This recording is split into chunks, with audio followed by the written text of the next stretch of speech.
Γεια σας, στο Ρόγκιν Χάλκης.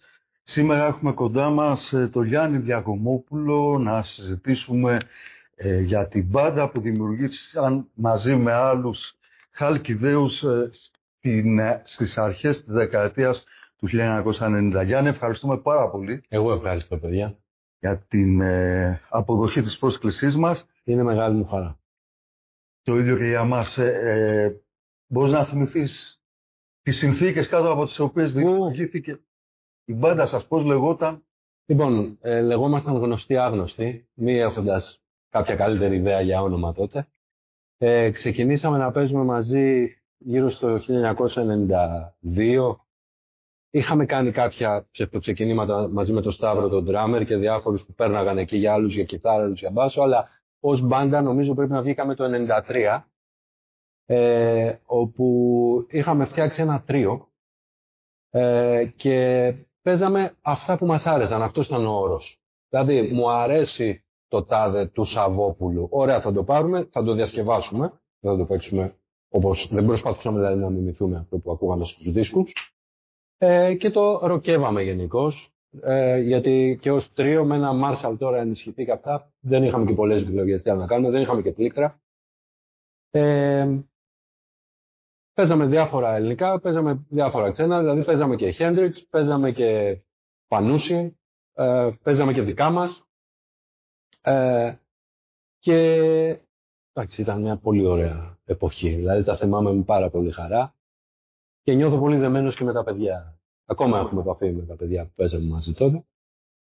Εσύ έπαιζες κιθάρα, ποια άλλη ήταν στο σκρούτ? Εγώ κιθάρα και φωνή. Φωνή ξεκίνησε από λάθος, δεν είχαμε τραγουδιστή, οπότε δοκίμασα ένα μικρόφωνο και μου είπαν όλοι δεν χρειαζόμαστε τραγουδιστή, όπως νομίζουν, εγώ δεν πολύ συμφωνώ ακόμα. Ήμουν κιθάρα λοιπόν και φωνή, ο Σταύρος ο Περγάμαλης τύμπανα, μουσικάρα για μένα μεγάλη, και ο Κωνσταντίνος ο Ματζάνας μπάσο, επίσης μουσικάρα για μένα μεγάλη, ο οποίος ήρθε από σπόντα σε μια πρόβα για να μας βοηθήσει μια φορά γιατί είχε φύγει ένας άλλος, δεν θυμάμαι τι είχε γίνει. Και λέει εντάξει παιδιά να δοκιμάσω εγώ να παίξω μπάσο. 2 νότες άκουσα και λέω να το. Εκεί γκρουβάραμε κατευθείαν, κατάλαβα δηλαδή ότι εδώ κάτι έχουμε, εγώ έτσι ένιωσα σε δευτερόλεπτα. Ο Κωνσταντίνος λοιπόν στον μπάσο έκανε κάποιο συμβιβασμό γιατί δεν ήταν πολύ του στυλ του. Το είδος που κυνηγούσαμε εμείς ήταν πιο μεταλλάς, ας πούμε, και παραμένει. Αλλά ήταν πολύ δεμένο το παίξιμο για τα γούστα μου και συμφωνούσαν τότε και άλλοι για να περιαυτολογήσουμε και λίγο. Και αυτό ήταν μια πολύ ωραία εμπειρία. Ο Σταύρος επίσης μουσικός, δεν είναι μόνο ότι έχει μουσικό αυτή, έχει και το ένστικτο το σωστό, ξέρει να εκτιμήσει και το κάθε χτύπημα που θα κάνει, υπηρετεί το είδος, όπως και ο Κωνσταντίνος. Θέλαμε πολύ να υπηρετούμε το είδος και το τραγούδι που παίζουμε κάθε φορά. Χωρίς εγωισμούς και τέτοια, να το πω έτσι. Κάνατε πρόβες? Πρόβες. Στην αρχή κάναμε σε ένα σπίτι κάπου στο Μύτικα, δεν θυμάμαι καν πώς έλεγαν τον ιδιοκτήτη, μια μονοκατοικία που είχαμε ησυχία. Εκεί βέβαια ήταν πολύ άγουρη η κατάσταση, δεν ήμασταν ακόμα για να βγούμε προς τα έξω. Όταν μετά αρχίσαμε να γινόμαστε κάπως πιο ψημένοι μεταξύ μας, ας πούμε, και άρχισε να παίρνει έτσι σάρκα και ουστά το πράγμα, πηγαίναμε σε ένα σοφιτάκι στο σπίτι του Σταύρου του Περγάμελη από πάνω, του ντράμερ μας, όπου εκεί στην ουσία είχαμε στημένα διάφορα τα μηχανήματά μας, τις κιθάρες μας, τα τύμπανα και όλα αυτά. Και πηγαίναμε όσο συχνά μπορούσαμε, κάποιες φορές την εβδομάδα, 2-3 ανάλογα, γιατί φεύγαμε κιόλας, εγώ πήγαινα Αθήνα για τη σχολή κτλ. Και κάναμε εκεί τις πρόβες μας. Μαζευόντουσαν και φίλοι διάφοροι, και φίλοι φίλων, και φίλοι φίλων, και γινόταν ένα πολύ ωραίο παρτάκι πολλές φορές την πρόβα εκείνη. Κάνατε εμφανίσεις κάπου? Ναι. Πόσες φορές? Κάποια στιγμή. Δεν έχουμε παίξει πολλές φορές ζωντανά, έχουμε παίξει κάτω στυλ 5, υποθέτω. Η πρώτη φορά που έγινε κάτι έτσι στα σοβαρά ήταν στα Ψαχνά από Καθαρή Τύχη. Με είχαν φωνάξει εκεί για να βοηθήσω μια μπάντα να στήσει τις κιθάρες της. Ήταν κάτι που ήταν λες και εγώ ήμουν υπεργνώστης τώρα, τέλος πάντων, κάτι πιο πιτσιρικάδες τότε από μένα και μου είπαν, έλα να μας δείξεις πώς θα πάρουμε ήχο από την κιθάρα στο αμφιθέατρο του ΤΕΗ. Και εκεί τέλος πάντων γνώρισα ένα-δυο άτομα οι οποίοι μου είπαν, από τι κάνεις εσύ, από πού είσαι, θες να σας κανονίσουμε να παίξετε. Και μας κανονίσαν να παίξουμε σε ένα μαγαζί όπου πήγαμε και παίξαμε. Έγινε ένας καλός χαμός την πρώτη φορά. Ήρθε στο τέλος ο ιδιοκτήτης, μας έδωσε λεφτά. Εμείς δεν του πιστεύαμε ότι θα πάρουμε λεφτά στα χέρια μας από αυτό, γιατί εμείς το κέφι μας κάναμε. Και παίξαμε εκεί λοιπόν μία φορά. Μετά μας είπε ο ιδιοκτήτης, να σας πω, θα το κάνουμε τακτικά τώρα. Πήγαμε και την επόμενη φορά σούπερ, είχε εξοπλιστεί και με εφέ καπνού και τα λοιπά, ήταν πολύ ωραίο το κλίμα, γεμάτο το μαγαζί. Ήρθανε και διάφοροι άλλοι ιδιοκτήτες καταστημάτων της Χαλκίδας και του Coco Club, νομίζω τότε, που ήταν κοντά στα πολιτικά. Ελάτε να παίξετε σε εμάς, όχι, σε εμάς θα έρθετε πρώτα κτλ. Μετά είχαμε παίξει και μία φορά στο κάστρο του Καράμπαμπα που μου έχει μείνει στη μνήμη, γιατί ήταν μαζί με άλλες μπάντες, ήταν και η μπάντα του Νίκου, του Ταυρή, η ΣΑΙ, η οποία ήταν, παρένθεση, μπάντα σοβαρότατη. Έτσι, έπαιζαν πράγματα που δεν μπορούσε να αγγίξει κανείς. Και ο Νίκος, όχι επειδή είναι παρόν, αυτά που έπαιζε τότε δεν κυκλοφορούσαν από άλλα χέρια, από όσο ξέρω εγώ, στη Χαλκίδα τουλάχιστον. Είχαμε παίξει τότε στο κάστρο, μαζί με άλλες μπάντες, και εκεί δεν θα το ξεχάσω ποτέ εκείνο το live, γιατί είχε τρομερή ανταπόκριση. Ήρθαν μετά πάρα πολλοί άνθρωποι κάθε ηλικίας, μας έλεγαν τι ωραία μουσική, τι ωραία που είναι τα δικά σας τα κομμάτια, ποιος έχει γράψει τους στίχους. Εγώ έλεγα, ξέρω, εσύ έχεις γράψει αυτούς τους στίχους, εγώ είμαι καθηγητής φιλοσοφίας, μου είχε πει. Μου ζήτησαν και αυτόγραφα που δεν μπορούσα να το διανοηθώ, σαν ψέματα μου είχε φανεί τότε. Βέβαια, εντάξει, ήταν μια μη ιδιαίτερα σοβαρή κατάσταση σε τοπικό επίπεδο. Δεν κάναμε ποτέ κάτι παραπέρα ουσιαστικό, γιατί ο Κωνσταντίνος, ο μπασίστας μας, έπρεπε να φύγει για σπουδές στην Ιταλία. Και αυτό μας έκοψε λίγο τη φόρα. Θα μπορούσαμε να είχαμε κάνει πολύ περισσότερα, πιστεύω.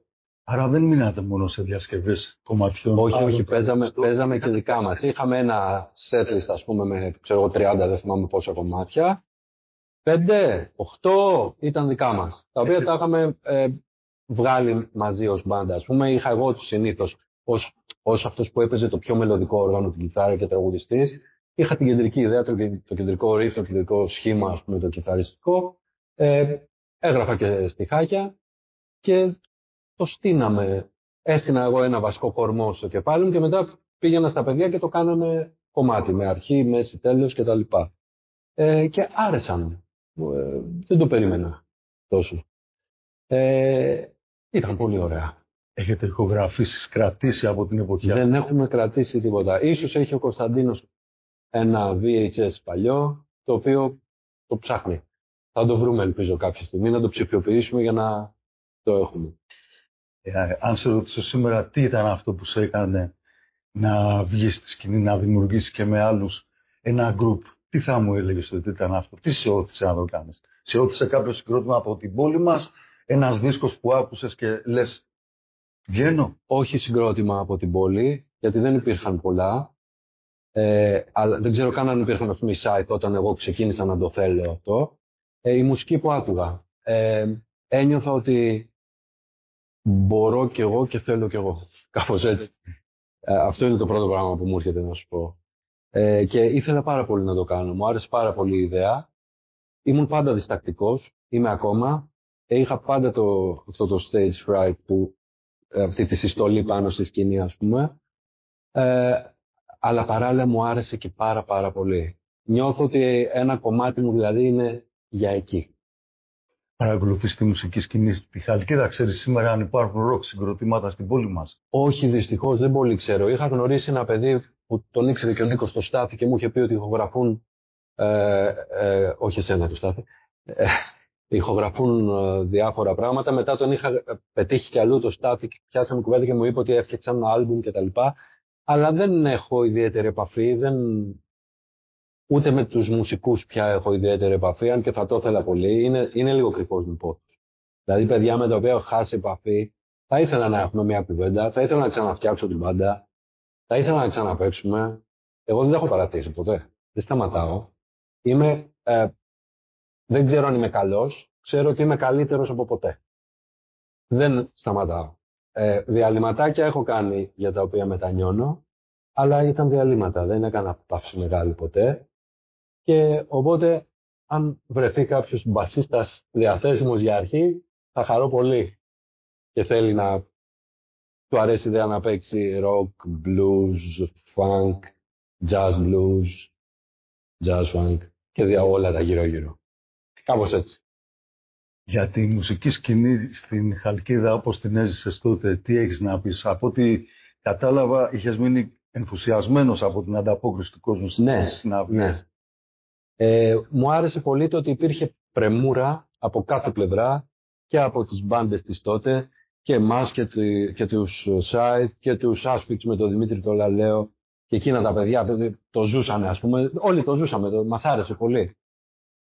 Και το θυμάμαι ως μια πάρα πολύ ωραία ανάμνηση όπου όλοι ήθελαν να βουτήξουν με τα μούτρα και τα παιδιά που ερχόντουσαν να μας ακούσουν και εμείς που παίζαμε. Ήταν κάτι που άρεσε σε όλους πάρα πολύ και νιώθω ότι το ήθελε πολύ η πόλη, αλλά δεν επέτρεπε η κατάσταση, δηλαδή δεν υπήρχαν λαϊβάδικα, δεν υπήρχε διάθεση από μαγαζιά, ας πούμε, να στήσουν λαϊβάκια, ενώ τώρα βλέπω ότι υπάρχει. Δηλαδή, βλέπω το φίλο μου τον Κώστα, τον Γκλίτσα, ας πούμε, που ανεβάζει στο Facebook ότι παίζουν στο Frenzy, ας πούμε, κάνουν ένα live από εδώ, ένα live από εκεί.